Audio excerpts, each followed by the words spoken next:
पाकिस्तान का मंत्री सरफराज महल के बाहर बगीचे में खड़ा हुआ था कि अचानक रंग बिरंगी किरणों के साथ एक लाल रंग का पक्षी प्रकट हो गया।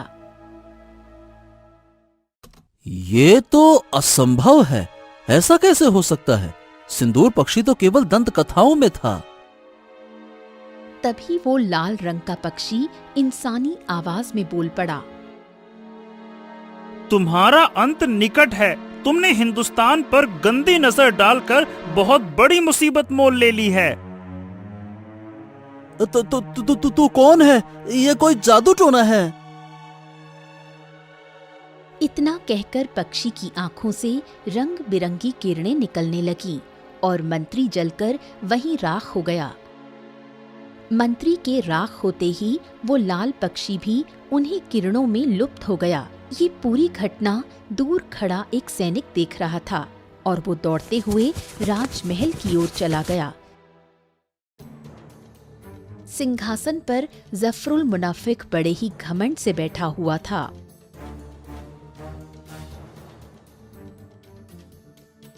क्या हुआ सैनिक? इतने घबराए हुए क्यों हो?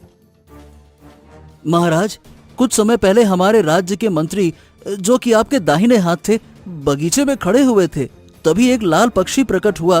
मंत्री जी बुरी तरह से घबरा गए और उसे सिंदूर पक्षी के नाम से बुलाने लगे। वो पक्षी भी उनसे बात कर रहा था। अचानक उसकी आंखों से रंग बिरंगी किरणें निकलने लगी और मंत्री जी जलकर राख हो गए। महाराज, जफरुल बुरी तरह चौंक गया। वो तुरंत अपने महल के भीतर एक कक्षा की ओर बढ़ गया। कक्षा के अंदर एक सुंदर स्त्री गोल घेरे में बैठी हुई मंत्रों का जाप कर रही थी।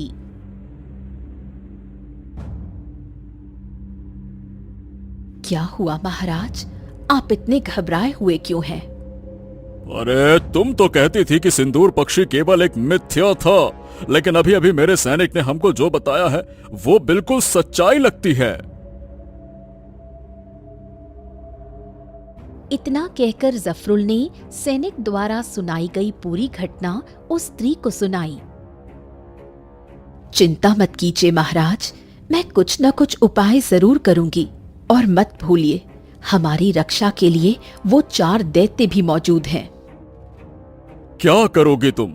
लगता है कि हिंदुस्तान ने हमारे विरुद्ध सिंदूर अभियान छेड़ दिया है और वो पक्षी इस बात का गवाह है। जफरुल मुनाफिक की आंखों में पहली बार डर उतरा था। वर्षों से घमंड और छल से जिंदा रहने वाला वो शासक अब अपने ही महल में भयभीत खड़ा था।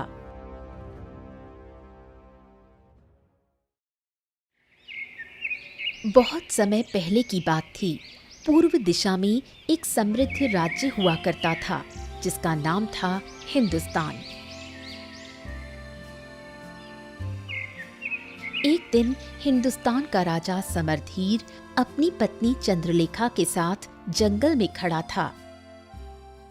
तभी चंद्रलेखा ने अपनी आंखें बंद की थीं और कुछ क्षणों के बाद वो बोली, आपका पड़ोसी मित्र पाकिस्तान का राजा जफरुल मुनाफिक आपकी ओर बढ़ रहा है।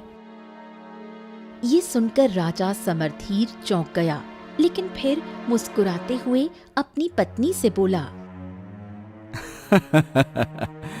मैं जानता हूं चंद्रलेखा, तुम एक जादू को जानने और समझने वाली रक्षक हो। तुमने राज्य की रक्षा के लिए छुपी हुई शक्तियों का उपयोग करना सीखा है। मुझे तुम्हारी बात पर भरोसा है। तुमने अपनी जादुई शक्ति से देख ही लिया होगा कि मेरा मित्र मुझसे मिलने आ रहा है।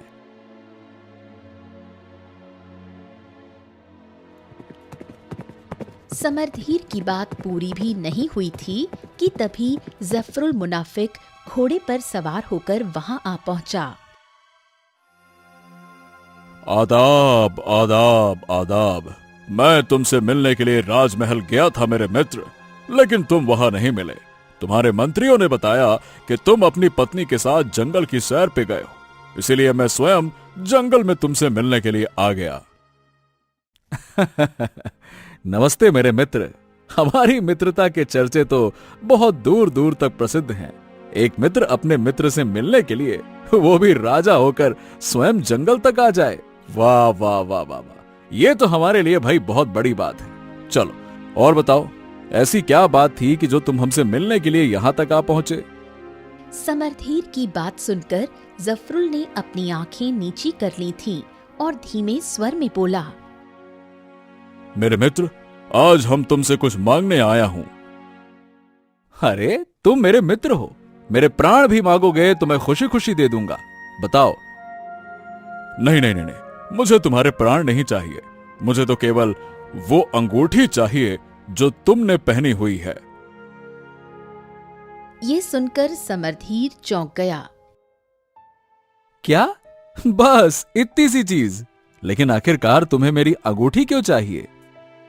तुम तो जानते हो कि आजकल राज्यों में डायनों का प्रकोप बहुत ही तेजी से बढ़ रहा है। मुझे पता चला है कि तुम्हारी ये अंगूठी चमत्कारी और जादुई है, और मैं एक पीर बाबा से विशेष अनुष्ठान करवा रहा हूं। उन्होंने मुझसे कहा है कि यदि तुम्हारी अंगूठी उस अनुष्ठान में प्रयोग की जाए तो मुझे ऐसी शक्ति प्राप्त हो जाएगी जिससे मैं अपने राज्य को डायनों के प्रकोप से बचा सकूंगा। ये सुनकर राजा समरधीर ने बिना देर किए अपनी अंगूठी उतारकर जफरुल मुनाफिक को दे दी। जफरुल अंगूठी लेते ही घोड़े पर चढ़ते हुए बोला, वाकई तुमने मित्रता का कर्ज अदा कर दिया मेरे मित्र। अब जब भी मेरी बारी आएगी मैं भी मित्रता निभाने से पीछे नहीं हटूंगा। चलो, आदाब।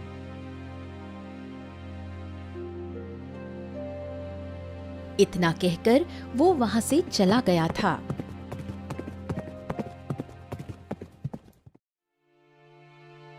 कुछ समय बाद समरधीर और चंद्रलेखा अपने महल लौट आए।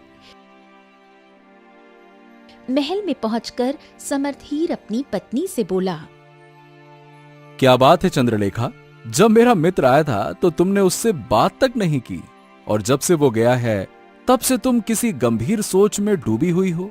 क्या बात है? न जाने क्यों मुझे इस बार तुम्हारे मित्र के इरादे सही नहीं लगे। मुझे लगा कि वो झूठ बोल रहा था। झूठ बोला? इसका क्या अर्थ है? इस बारे में मैं अभी कुछ नहीं कह सकती। मैं आज रात एक विशेष अनुष्ठान करूंगी, तभी मैं पक्के दावे से कह सकूंगी।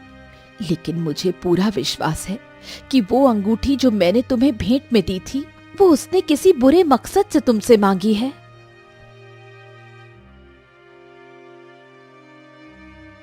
इतना कहकर चंद्रलेखा अपने कक्ष की ओर चली गई और भीतर से द्वार बंद कर लिया।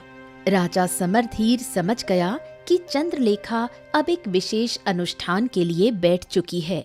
इधर जफरुल ने जैसे ही महल के भीतर प्रवेश किया, उसका मंत्री सरफराज सामने आ गया। महाराज, क्या आपके मित्र ने आपको वो अंगूठी दे दी? माशाल्लाह माशाल्लाह, दे दी। हमने तुमसे कहा था ना कि हिंदुस्तान के लोग मित्रता निभाने में माहिर होते हैं और वचनबद्ध होते हैं। अरे अगर मैं उससे मित्रता में प्राण भी मांग लेता ना तो वो दे देता। बहुत खूब, बहुत खूब। लेकिन एक बात की चिंता है मुझे महाराज। क्या है कि ये जो हिंदुस्तान है वो पाकिस्तान से कहीं अधिक शक्तिशाली है। यदि आपके मित्र को ये ज्ञात हो गया कि आप उसकी अंगूठी उसी के राज्य पर अधिकार करने के लिए किसी बुरी नीयत से लेकर आए हैं तो अल्लाह ना करे, लेकिन कहीं वो पाकिस्तान पर हमला ना कर दे, और यदि उसने हमला कर दिया तो वो हमें चुटकियों में मसल देगा महाराज। ये सुनकर जफरुल मुनाफिक का चेहरा क्रोध से भर गया। पाकिस्तान कोई चींटी नहीं है जिसे समरधीर जैसा राजा अपने पैरों तले मसल दे। और वैसे भी इस अंगूठी को मैं अपनी पत्नी रूही को दे दूंगा। आज रात वो एक विशेष अनुष्ठान करेगी, कुछ ऐसा करेगी कि समरधीर चाहकर भी कुछ नहीं कर पाएगा। मैं समृद्धि के राज्य में तबाही मचा दूंगा। मंत्री सरफराज ये सुनकर गहरी सोच में डूब गया। मुझे एक बात समझ में नहीं आ रही महाराज। आप तो समरधीर के मित्र हैं और पाकिस्तान हिंदुस्तान का पड़ोसी है, फिर आप उसे अपना शत्रु क्यों मानते हैं? समरधीर तो ये बात जानता तक नहीं कि आपके मन में क्या चल रहा है। ये सुनकर जफरुल मुनाफिक ने कुछ क्षण के लिए अपनी आंखें बंद कर ली, फिर धीरे धीरे उन्हें खोलते हुए बोला, बरसों पहले पाकिस्तान हिंदुस्तान का ही हिस्सा हुआ करता था, लेकिन किसी वजह से हमें हिंदुस्तान से अलग होना पड़ा। परंतु हिंदुस्तान ने हमारे साथ धोखा किया। उसने सुंदरबन के जंगल, हमारी खूबसूरत नदियां सब अपने हिस्से में ले ली और हमारे लिए छोड़ दिए केवल बंजर जमीन। लेकिन कोई बात नहीं, आज रात के बाद मेरे राज्य के भीतर ऐसी शक्ति आ जाएगी कि हिंदुस्तान को अपने घुटने पर आने के लिए मजबूर होना पड़ेगा। इतना कहकर जफरुल मुनाफिक सीधा अपनी नई पत्नी रूही के कक्ष की ओर बढ़ गया। वो कुछ ही देर में अपनी पत्नी रूही के कक्ष में पहुंच गया। रूही काली विद्या की ज्ञाता थी, ऐसी विद्या जो किसी को भी भयावह बना सकती थी। क्या आपके मित्र ने आपको अंगूठी दे दी? जफरुल मुनाफिक ने अंगूठी निकालकर रूही के सामने रख दी। अंगूठी को देखकर रूही की आंखों में एक शैतानी चमक दौड़ गई। राजा समरधीर नहीं जानता कि उसने अपने ही राज्य की मृत्यु का सामान स्वयं तुम्हारे हाथों में सौंप दिया है। अब तुम इस अंगूठी से करोगी क्या? ऐसी क्या शक्ति मिलेगी जिससे हिंदुस्तान दहल जाएगा? अब मेरी योजना बहुत ध्यान से सुनो। इस अंगूठी पर एक ऐसा अनुष्ठान करूंगी जिससे 4 भयानक और राक्षसी प्राणियों का प्रकट होना संभव होगा। ये सुनकर जफरुल मुनाफिक चौंक गया। हो, और फिर उन राक्षसों का हम करेंगे क्या? कैसे राजा हो तुम? तुम्हें मेरी योजना भी समझ नहीं आती? सुनो, हिंदुस्तान के पहलगाम वन में सैलानी बड़ी संख्या में आते हैं। हम इन राक्षसों को वहीं भेजेंगे। वो वहां तबाही मचाएंगे, सैलानियों की हत्या करेंगे, जिससे वहां आने वाले लोग समरधीर के विरुद्ध हो जाएंगे और बगावत की आग भड़क उठेगी। जफरुल मुनाफिक गहरी सोच में डूब गया। चलो, रहमतुलिल्लाह, मैंने मान लिया कि ऐसा हो गया, लेकिन समरधीर को ये तो पता चल ही जाएगा ना कि ये सब पाकिस्तान की करतूत है। वो हम पर हमला करने आएगा और हमारे सैनिकों को मार देगा। उसे कल सुबह तक चंद्रलेखा की शक्ति से सब वैसे ही पता चल जाएगा, लेकिन उसकी पत्नी चंद्रलेखा चाहे जितनी भी शक्तिशाली क्यों ना हो, मैं उससे अधिक घातक और चालाक हूं। ये सुनकर जफरुल मुनाफिक के होठों पर एक मक्कार मुस्कुराहट फैल गई। हाँ, या अल्लाह, या अल्लाह। तो देर किस बात की है? अपना अनुष्ठान शुरू करो।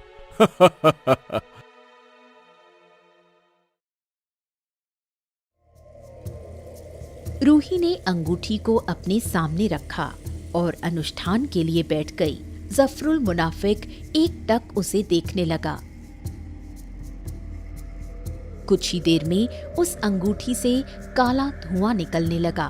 वो धुआं 4 भागों में विभाजित हुआ था। अगले ही क्षण वहां 4 दैत्य प्रकट हो गए।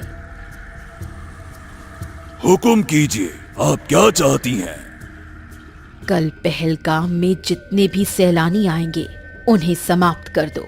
तबाही ऐसी मचाओ कि राजा समरधीर और पूरी हिंदुस्तानी प्रजा कांप उठे।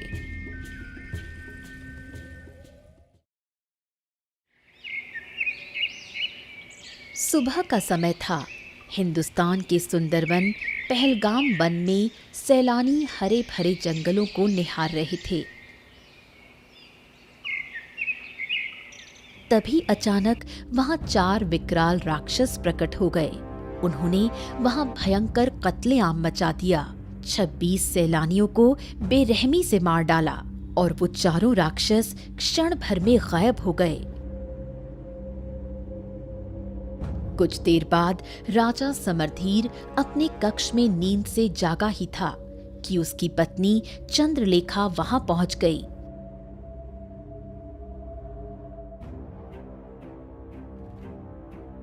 मैंने आपसे कहा था, आपने बहुत बड़ी भूल की है। आपके मित्र ने आपको धोखा दिया है।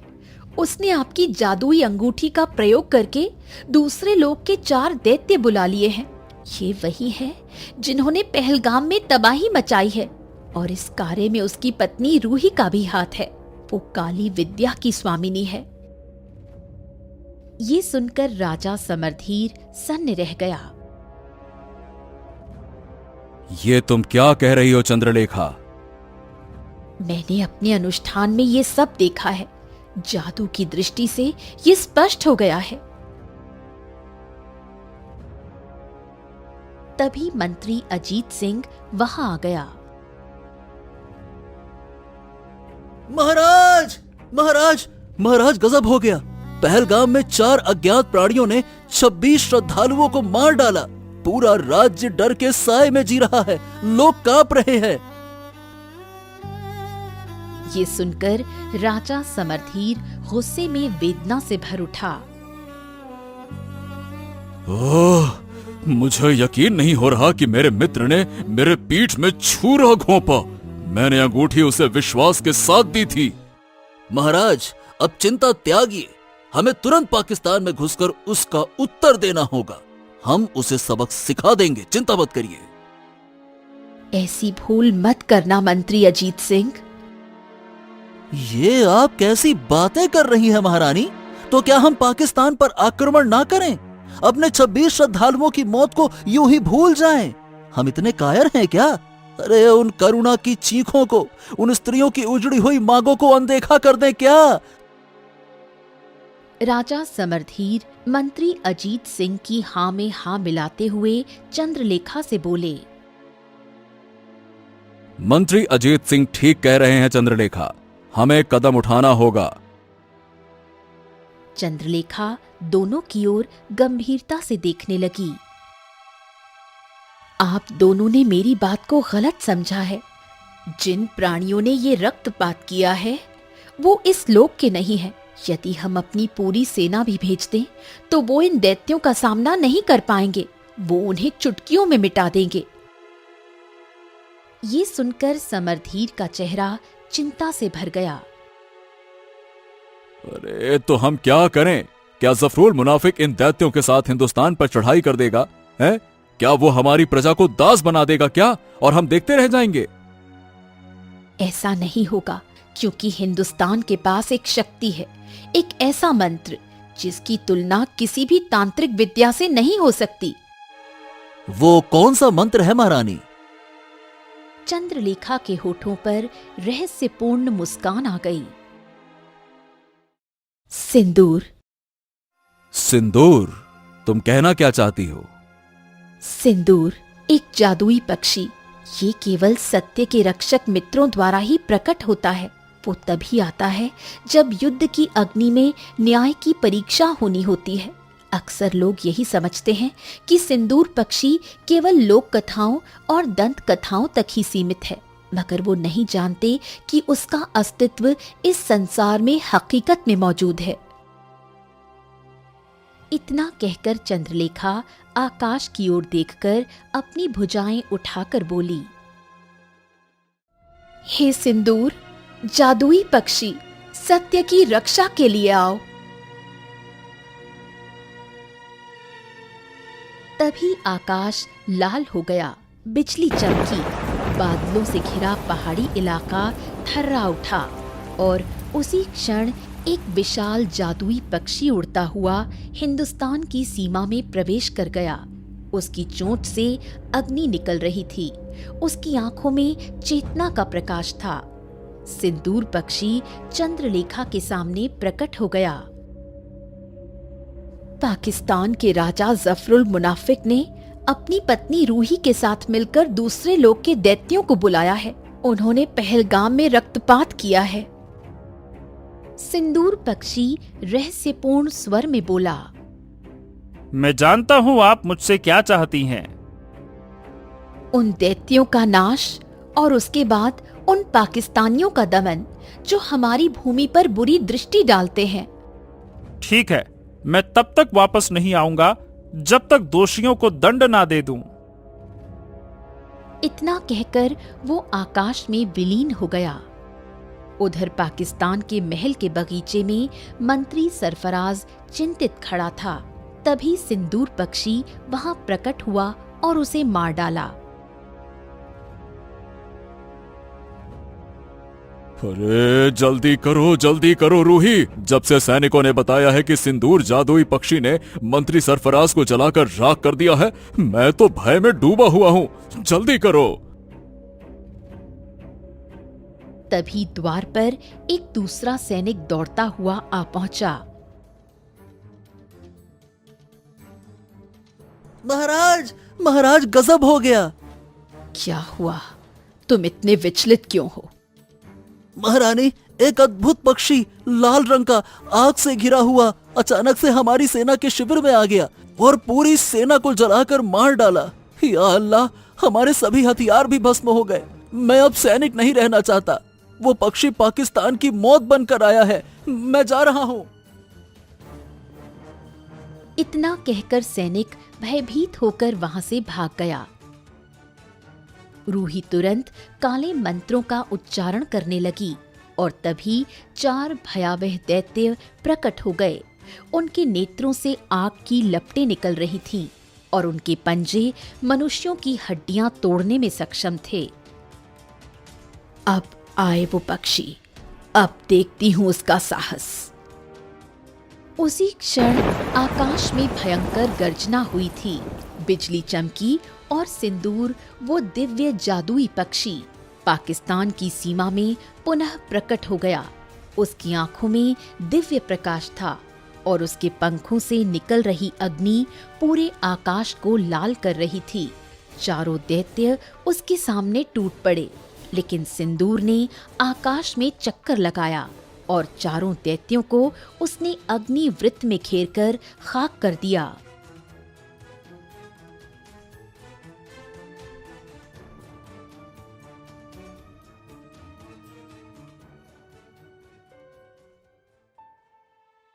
कृपा करो, हमें क्षमा करो। हमसे भूल हो गई, हमें क्षमा कर दो। यदि मेरे स्थान पर हिंदुस्तान का राजा होता तो शायद वो तुम्हें क्षमा कर देता, क्योंकि वहां के राजा दयालु होते हैं। परंतु मुझे रानी चंद्रलेखा का आदेश प्राप्त है कि दुश्मन को जीवित छोड़ना अन्याय है। इतना कहकर सिंदूर ने दोनों पर अग्नि वर्षा कर दी। जफरुल मुनाफिक और रूही एक पल में ही भस्म हो गए। सिंदूर पक्षी आकाश में उड़ता हुआ हिंदुस्तान के महल पहुंच गया, जहां राजा समरधीर, रानी चंद्रलेखा और मंत्री अजीत सिंह उसकी प्रतीक्षा कर रहे थे। मैंने ये कार्य पूर्ण कर दिया है। ये सिंदूर अभियान समाप्त हुआ। धन्यवाद सिंदूर, तुमने हमारे देश की लाज रखी। भगवान सबका भला करे। सिंदूर ने आकाश की ओर देखा और धीरे धीरे विलीन हो गया। एक समय फिर आएगा जब अंधकार सिर उठाएगा, लेकिन तब भी सिंदूर लौटेगा, क्योंकि जब तक सत्य जीवित है, सिंदूर कभी नहीं मरता।